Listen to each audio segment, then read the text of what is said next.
Има ли фракции во Прилепскиот огранок на Социјалдемократскиот сојуз на Македонија или пак престојните избори само ја зголемуваат на електризираноста помеѓу членството?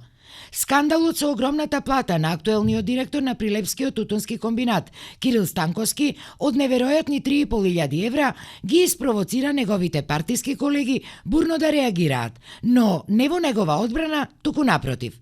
Поранешниот директор на Тутунскиот комбинат Димитар Богдан, кој исто така е член на Социјалдемократскиот сојуз, на ФБ пишува дека ова било кражба на векот, директор со плата поголема од цел државен врв, при тоа нарекувајќи го полуписмен агроном кој го уништил комбинатот.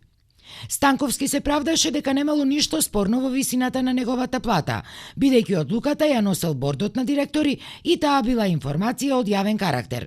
Алфа побара конкретен одговор од него на нападите од сопартиците, на што тој рече дека секој имал право да коментира како сака по социјалните мрежи, но фактите биле на негова страна.